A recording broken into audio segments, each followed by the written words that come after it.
Book authors are imaginative architects inviting readers to embark on journeys of the mind and heart. Dedicating this segment to venture on such journeys in our Journey podcast with your host, Smitha Gunturi. Hello, everybody. I have Sharonda Mìchell with me today. And she wrote a book called And So She Speaks, your go-to guide to own and accept your radiant truth. Thank you for being here, Mìchell. Thank you. Sorry, Mìchell. Please go ahead. Tell us, why did you write this book? What made you to actually start this book with? Wow. I love this question. And the reason why I wrote this book is because I wanted to help the high achievers that were like myself, the women who know how to get things done professionally, but personally, it's a whole nother story. And so you may wrestle with, how do I become personally vulnerable when professionally I could tell you the procedure, the project, the process like the back of my hand? But if you ask me what I like, it's let me get back to you. But I also wrote it for the men who are also high achievers that are looking to get in touch with who they are and really own their radiant truth. When you're talking about the personal vulnerability, I recently started to go for a therapy, which was like a free session from the company that I work with. And she asked, like, how do you feel about this specific thing? I myself never know how to be vulnerable on the personal space. And my answer to her was like, no comments. She started laughing and she said, like, hey, that's not how it works in the therapy. You can't say no comments. You got to speak about it. So when you're talking about personal vulnerability, how far are you comfortable when you started the book being that vulnerable? It did not exist. And to be honest, I used to believe that being vulnerable was for the weak, that crying was for the weak. My mother, I love her to death. She taught me how to get things done, to handle it, to move on, to go forward. And so it wasn't really a lot of feeling in all of that. And then going into the story, in the very beginning, in all transparency, I was going to go, hey, let me write a book and tell you how to do it from the mountaintop. I'm going to tell you how to do this. But here's the blessing in the pandemic. It took everything away from me where I had to go in so the real me could come out. What is real you then? So, like I was sharing earlier about, being so involved into my work and getting it done. And like many of your audience members and those listening, I got all the degrees, the accolades. I did all the they said to do. I even led a team that saved $17 million on one project. I am a best-selling author, but it hadn't always been that way. It wasn't because of my skin color. It was because of being a woman. It was because of the tone of my voice that I didn't think it was enough to speak. And so when I was giving myself to my job, when I was giving myself to the position, when I was handling, doing, and getting things done, that's when I felt valued. And it wasn't in handling those projects that I intentionally kept people away, because I didn't want to get close to the real me. How hard was it to go through that process to be vulnerable? And whom did you open up yourself for the first time? Great question. I don't have children, but if labor pain feels anything like this, that's how I would attribute it to. Because I thought that if I gave myself to the job in the midnight oil, that, I would be seen and I would make it up the corporate ladder and all those things. But at home, it was a different story. Because out, I had the car, the good credit, I dressed the part, I did all the things, I looked the part, but at home, I couldn't run away from me. And so I first, to answer your question, had to get comfortable with knowing that I was running away from me and that the very person who needed me was me. So identifying a problem, the problem is actually existing. Identification of it. Yeah, it was identifying, wait a minute, you are all things to all people, so to speak. And as women, we tend to wear a lot of hats and handle things. And you create this facade of being Superwoman who isn't even real. Yet the person who is real, which is you, you may not be comfortable with or know much about yourself as you give to other people, or as you give to your family, or as you give to your positions.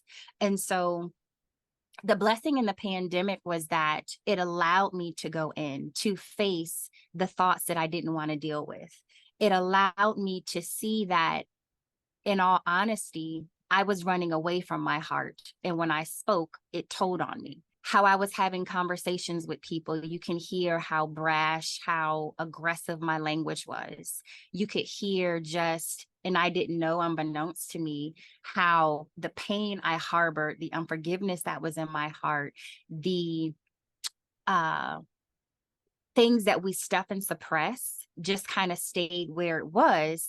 But when I spoke, it would stink like a perfume. And I'm sure we all kind of know someone, be it a family member or someone that we talk to, and you feel their energy and their vibe. And it's like, oh man, that person, that was me. Until I got the courage enough to learn how to love myself from the inside out. Society does a really great job of telling us to look the part and dress the part, but what they don't do is allow you to simply be who you are. If you don't mind and if you are comfortable, what is your story actually to start this book? You said Okay. your story made you to write this, but what is your story? So this reminds me of the crux of the book, which is when I was 4 years old. I remember sitting in front of the floor model television watching Mary Poppins, the Chim Chim Cheree on the Chimney Sweep scene where they were on the London rooftop. And my parents were in the kitchen talking. They were fussing, and it was just the radio station that I learned to tune out. And it wasn't until I heard the words elevate from the kitchen where my mother was making dinner. I don't know what my father had said to her, but there was a pot of hot water on the stove. And whatever he said, it made her grab the pot of hot water. And while he missed the hot water didn't miss me. I still remember to this day how the water pierced my neck, how it saturated my clothes, how it ran down my arms before it dripped on the carpet. I still remember the kicking and the screaming that I was doing at 4 years old. While my mother, she came to console me. Externally, I was okay, but there was a drip that she didn't see. There was a scar that she didn't see. And that was, they left me alone. And for the rest of my life, every time I had a emotional wound, I call that a drip. I call that a scar. And I didn't voice it. I didn't express it. And so every time something happened, it festered like a wound. I didn't know I had this wound for most of my life. And so that wound deepened. So when I went into corporate America, when I tried to have intimacy with someone, when I tried to have a relationship, it wasn't until I knew that I was missing from me, because I wouldn't allow vulnerability, I wouldn't allow emotions to be expressed from me. I needed to heal from the inside out. And that's how I learned, and I learned to trust the process each day, that regardless of my circumstances, regardless of my family history, regardless of what I went through, that I would be more than okay, because I learned that it's all effing good. And effing in the book is an acronym that stands for, part of the problem I learned, one of the lessons that I learned that I'm looking to share with others, is that we have to get our emotions under control. It all starts with emotions. That's the E. Then it's focus. The reason why we can't get to where we need to be is because we can't focus, because your emotions aren't under control. But when you can focus, you're then able to, which is the next F, fear comes up.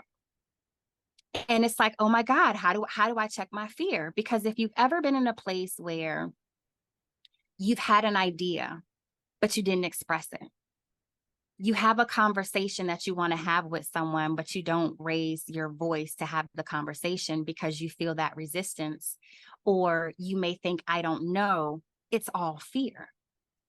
But when you learn that I have the power, which is what the I stands for, like you know that you come here fully loaded with everything that you need. When you know I have the power, nothing can stop you. No circumstance, no situation, nothing, no resource, nothing can stop you. And when that's the case, it's game on. It's all game on. And so that is the premise on why I wrote the book, how it hit me in my spirit to know that everything that we go through, every situation is such a blessing to really qualify us for what we're made for. Growing up, when you're having this kind of a mindset, like growing up, what was your lowest point when you're an adult with this fear that you are having? The lowest point I had was, okay.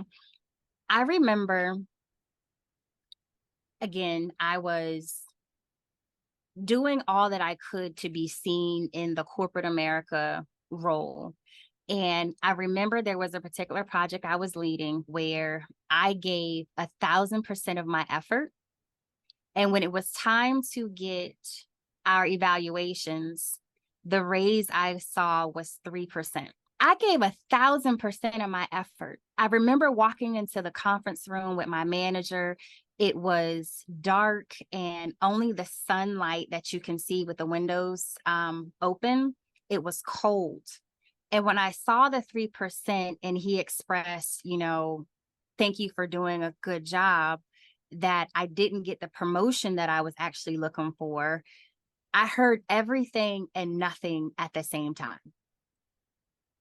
And while that may be a figure to some, when you put so much of your worth into your work and you don't know who you are, as a high achiever, that accolade, the bonus, the achievement, the position is what gives you your value. And when that was taken away from me, it was a very low point for me. But here's the blessing in the low point. If I didn't have the low point, it wouldn't trigger me to go deeper into me, to be able to write the book, to be able to relate to those who are also standing in their story of, hey, the job has the power to promote me. Hey, I'm waiting on the job and making my happiness conditional. So it's such a blessing and a gift to be really qualified for what we're made for. And how I like to say it too is, if Mercedes-Benz were like, hey, we're going to give you this brand new 2027 vehicle. We have not tested the engine. We have not tested the tires. We have no idea how the parts are going to play out. But listen, we're going to take care of everything for you. We didn't expect it, but here are the keys. You're going to be like, no, thank you. So why do we go through life like everything should be easy, nothing should be tried, things should happen prematurely? Have you ever been into a place where you're like, listen, I want the microwave version, please? Like, let me skip past all of this to the happy ending part. What is your biggest fear, or what was your biggest fear? Not really allowing everything that's within me out. The visions, the stories, the things that are gifts that I really have in me. If I don't get this out to help humanity, that is what fears me. Because when I go deeper into who I am, I'm letting the vulnerability come out. I'm knowing that I am here, like we all are, for a purpose. And I like to say, if forks, spoons, and knives have a purpose, then what about you? But because society and life and circumstances pushes the college, the career, the marriage, whatever the things they push, it uneducates us of who we are. And so when you're younger, our language is so, I have the power, I'm awesome, I'm doing it, I don't need any help, I'm doing this all by myself. And somehow we grow up and totally forget about your dream and your passion. And we trade our language to a powerless language for things like, I'm tired. I don't know. I don't have any money. Now that you're talking about your purpose, when did you understand what your purpose? First, what is your purpose? When did you understand it? With the fear that you are carrying, how did you overcome that to start living in your purpose? Love it. So my purpose is to help women and a few courageous men lead, speak, and receive. I'm here to help them walk in and accept the luxuries of the heart. How I learned to accept this is that I allowed myself to start feeling the feelings that I suppressed. I let myself come head to heart with my father-daughter wounds. I let myself forgive. I let myself let go. I allowed myself, and I'm saying this very tongue-in-cheek, but in the book, I talk about, and we don't have time to go into all of them here, I know, the cycles of crying. Writing this book was the first time I ever allowed myself to emote, to cry, and not judge it. Now that you're saying you learned how to forgive yourself. What is forgiveness in your words? Letting things be and really seeing through the eyes of your heart and not the logic of your head. When I see you through the eyes of my heart, I'm not thinking about what you did because I understand the action, the behavior is separate from you as the person and you as a spiritual being having a human experience. It's not until we infuse the story and the logic and the emotion that comes where I let a lot of that emotion and the anger take away time I could have had with certain people. How did you start your healing journey and how long did the process take? I started my healing journey in 2019. So And my healing journey is quite fresh. that's what pandemic gave you that opportunity to really sit. Listen, the blessing in the pandemic really let me see that I was the one I was fearful of. It let me see that I get to be alone with myself. And I did not realize how much efforting and doing, how much weight I put on me. I didn't realize that there was a massage that I was receiving. And in the middle of this massage, I was breathing. It was the first time I allowed myself to feel and be present with what was going on. My mind wasn't going someplace else when it was happening. I could be physically, emotionally, vulnerably present and feel every rub, every stroke, and even the music in the background. Yet it hit me how the thousands and thousands of weight of pounds of pressure unnecessarily I put on myself to achieve accolades that I didn't even want. That moment was such a turning point for me because I could feel you don't know how much weight you carry until you let it go. And your introduction somewhere I read like you take the reader on a journey of self-acceptance, self-love, and the worth of self-talk. What do you actually mean by every word? Like I've been hearing that self-love everywhere. You hear and you see the quotations these days about self-love a lot. What is self-love that you are describing and how do one get to love themselves? Love it. So self-love is being able to put yourself first, you being able to value the value of valuing you. A follow-up question for me there. If I'm understanding, you're talking about self-worth as well. Is that right? It's you can't have one without the other, but it all starts with loving yourself. And that's at the end of the day, you're either hurting yourself or you're loving yourself. It's so simple at its core. But to many of us are so used to putting others first because that's what, society may say, or it comes across as selfish. But at the end of the day, you can't help someone else unless your cup is filled. Your abbreviation like F-ing. You said like I, meaning I have power.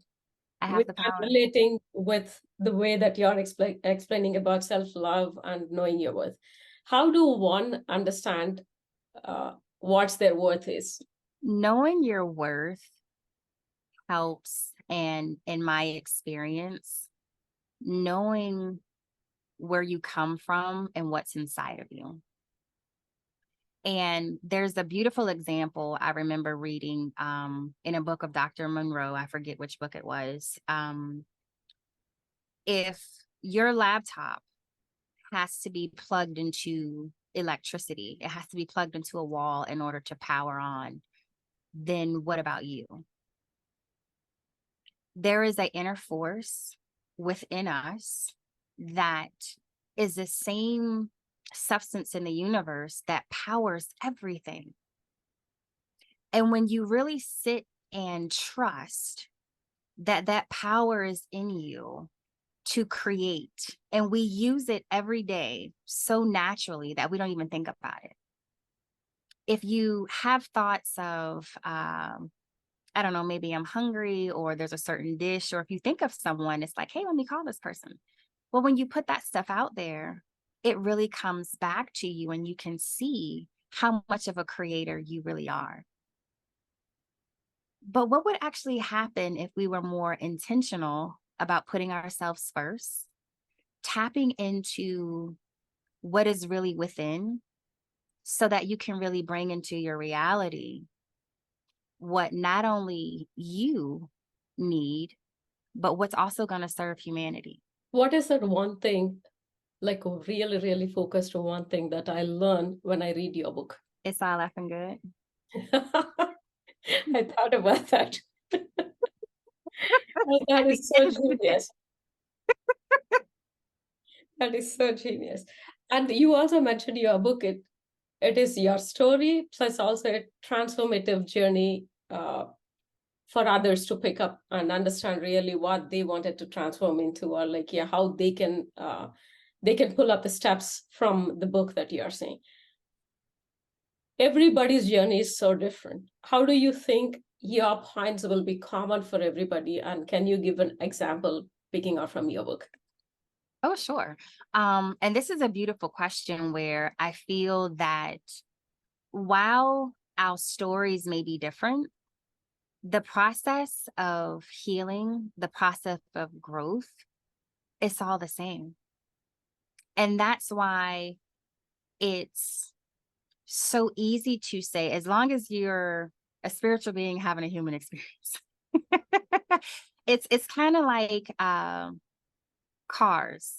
Most cars, they all take gasoline. They don't get apple juice or grape juice and those kinds of things. And so when it comes to humans and their journeys and what we do, it's basically the same. I'm not negating anyone's circumstance or saying one is greater, but at the end of the day, if you really want to get your heart right, I should say your mind or your life right, it has to start from the heart.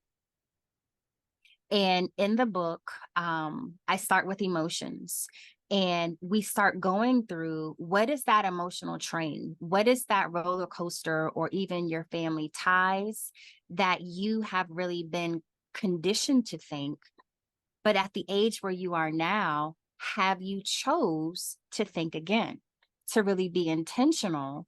Or are we letting certain past circumstances really control us? Because at the end of the day, only you can do you.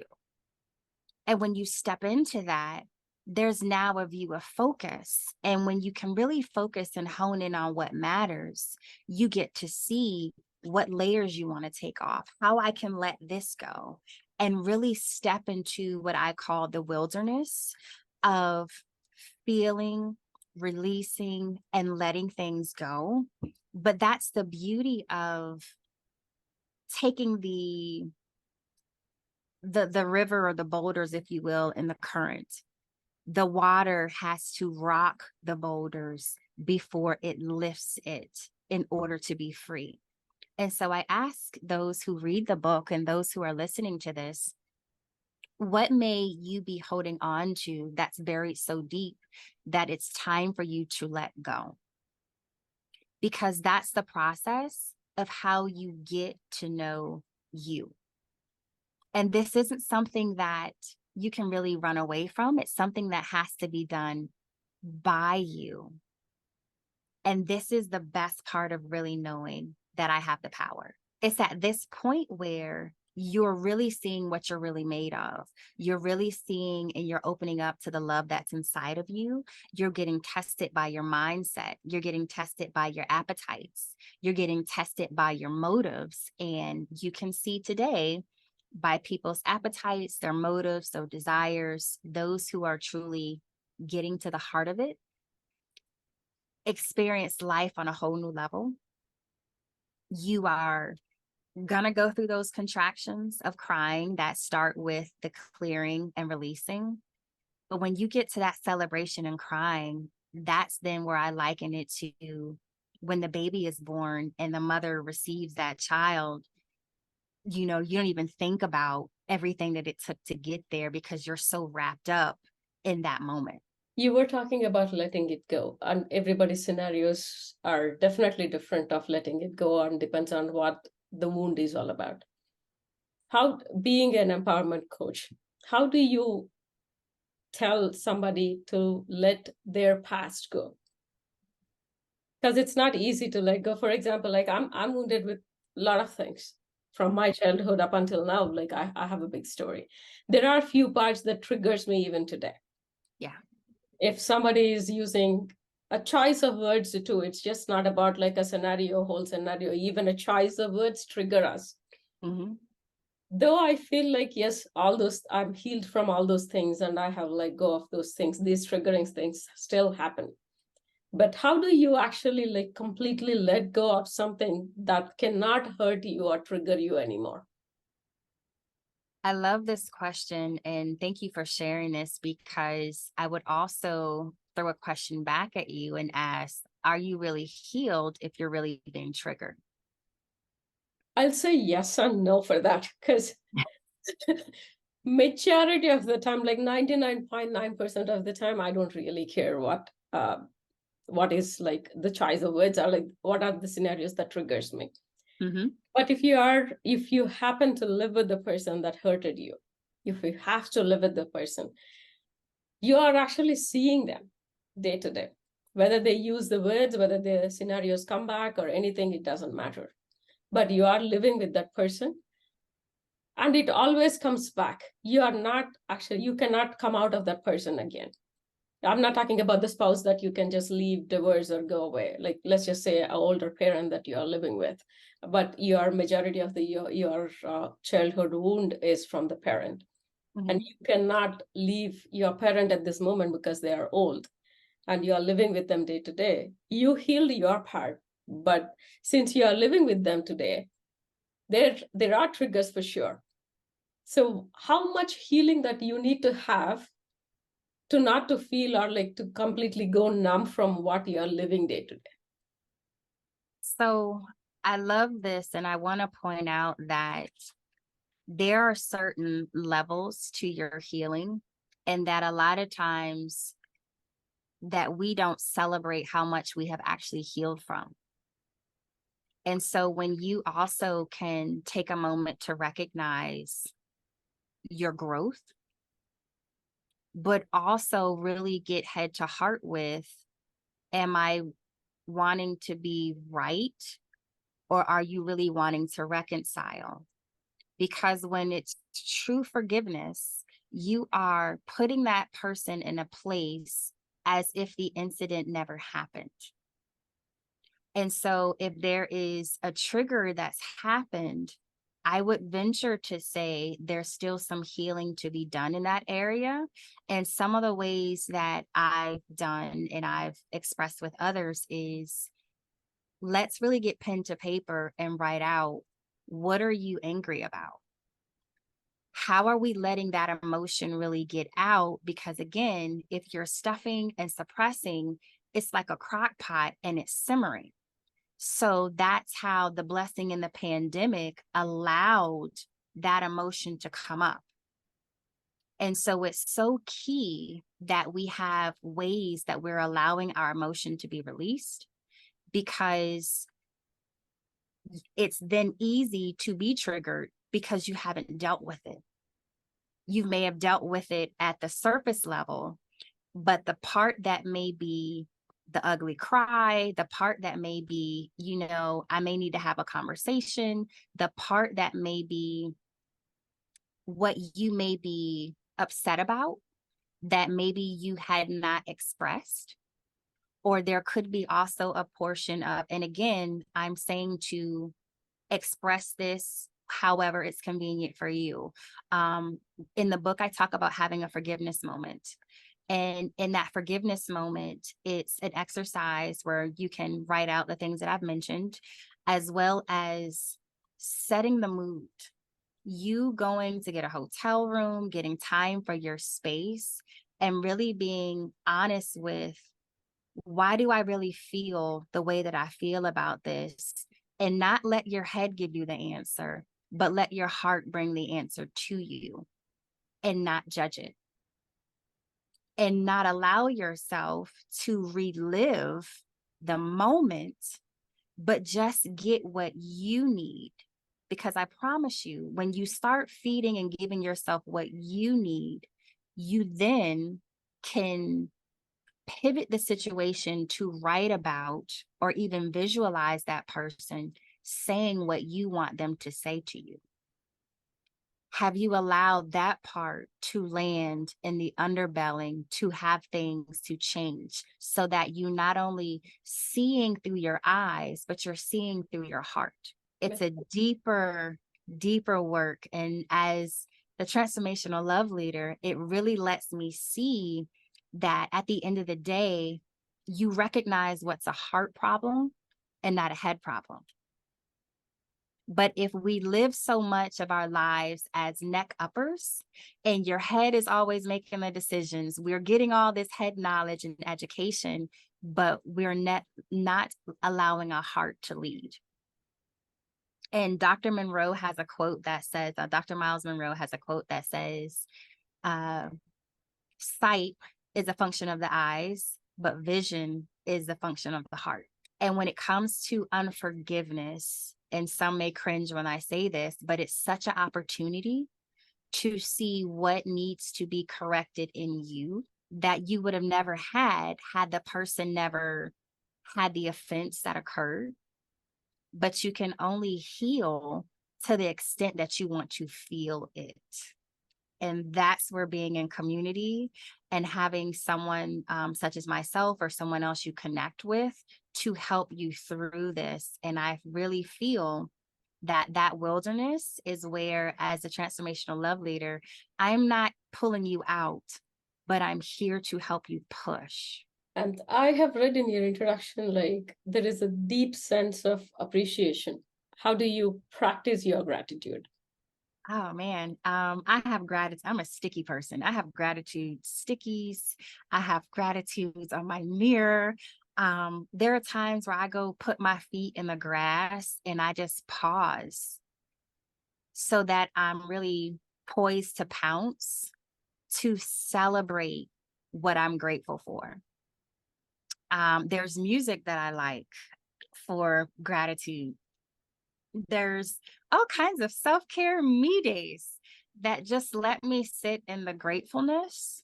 And I even like to go future forward and see those that I'm going to help, those that I'm going to serve. And I have their faces that I'm feeling the gratitude now of where I want to go.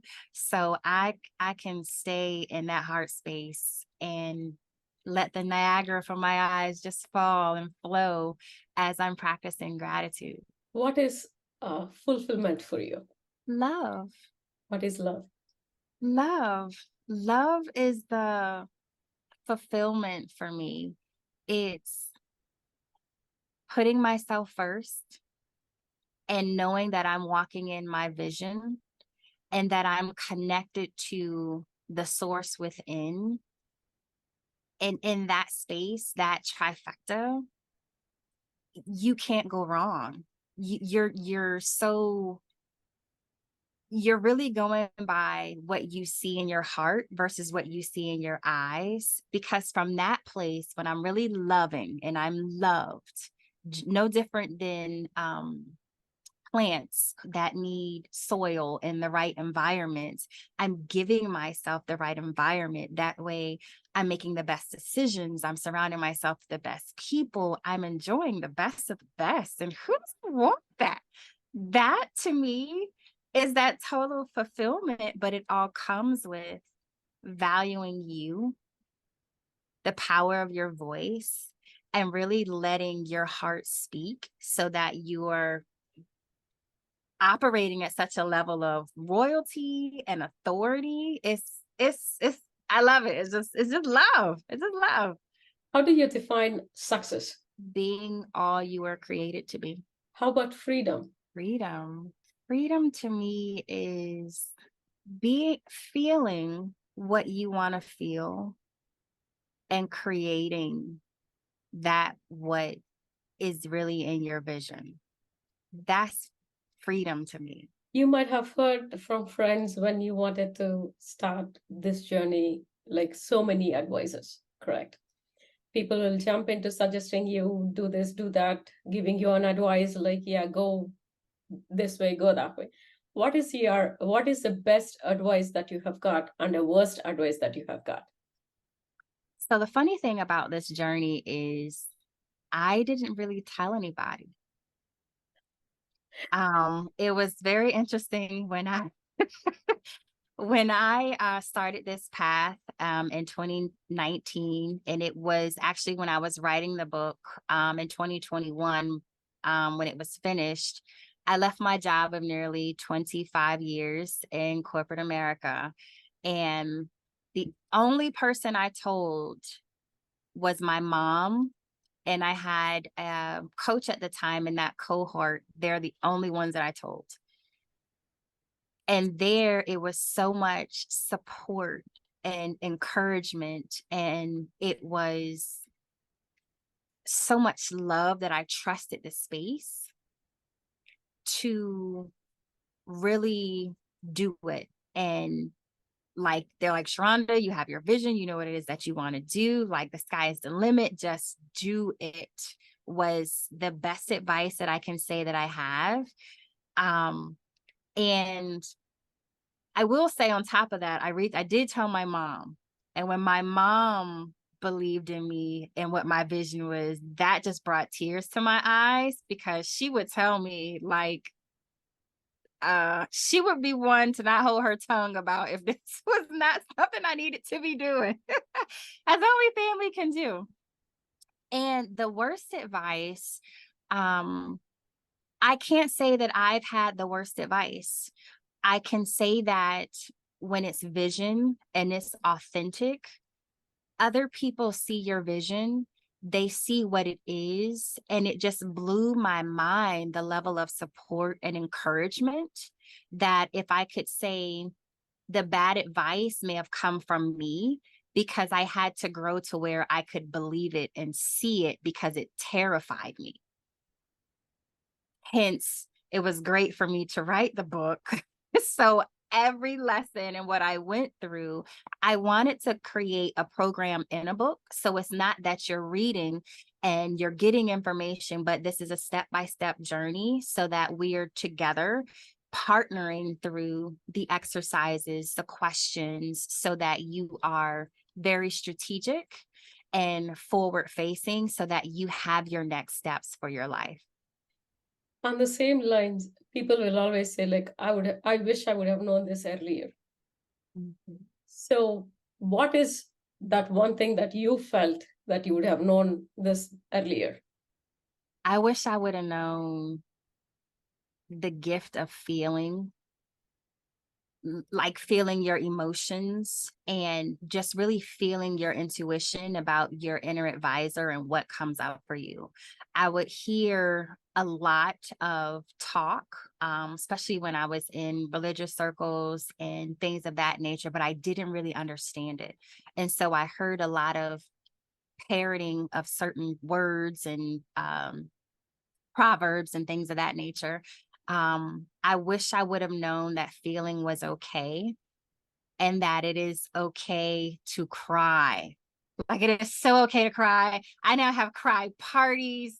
It's amazing. I set up days to cry. It's because sometimes you just need it. Like, what's wrong with you? You need a good cry. You have a good cry. I'm telling you, grab you a bottle of wine, just pour some music out. And it is some of the best in the world. And it just releases endorphins from you. I just feel that part. If I knew about what feeling does and how so much we are our own inner compass, and how our inner advisor talks to us. If I knew that, then OMG, but everything happens for a reason. And I feel that the level of maturity I had to come to within myself, I'm exactly where I need to be. On a funny note, in the same line, how many times did you cry while you are writing your book? Oh my God, honey, I can't even count. Let me just say that I'm surprised my tear ducts still work. Okay. Like, I feel that I have cried to every capacity. It's to the point now where my family is like, and I'm here and we're at dinner, we're in public, private. I don't care. It's now like, hey, I just want to take a moment. And they're like, don't you start crying. Don't you start crying. And I'm like, hey, I don't care. I just want to celebrate my sister and her brother, her husband, my brother-in-law, because they have such the best marriage that I've seen for young people. And we're all here. And it's just so heartfelt now that I can cry at the drop of a hat. If it's a movie, if it's a compliment, if I'm in the dance floor, like, my sensitivity to crying now is like, if you need someone, listen. But that's also what kind of happened in the cycles of crying. I went from stopping myself all this time, and we typically see crying as this bad, weak thing. But when you get to where the cleansing and the clearing that happens with crying, and then you get to the celebration part of crying, and now I just live in a celebration of crying, and that part can happen all day, all day. Absolutely. Absolutely. What is one thing that you valued before and you don't value it anymore after your transformation? What people think. I think it's because innately we are born to be leaders. We are born to dominate. And with that, there's a lot of attention there. And it's even more so we are all connected. And so to be liked, to be loved, it's really something that everyone kind of desires. And it's that also plays into that sense of belonging. And so but you have to know, again, loving yourself or hurting yourself, when it's negative, when it's positive, so that you can really authentically trust. But when you know who you are and when you spend time with yourself and what's within you, then it doesn't matter what other people say, what other people think. And that's the beauty of what I'm learning of ideas and imagination. Because no matter what the naysayers say and things of that nature, everything we have here has really been an idea. It's never been done before. So we are here as these royalty beings, spiritual beings having a human experience to create change, to do, to elevate, to do all kind of stuff that's never happened.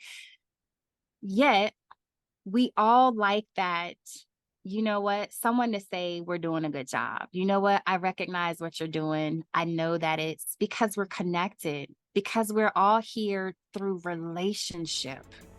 And relationship isn't always easy, but when we get it right, it is so worth it. Thank you for tuning in, and you can find me on all the socials at Smitha and the show notes for any resources mentioned. See you next week. Take care.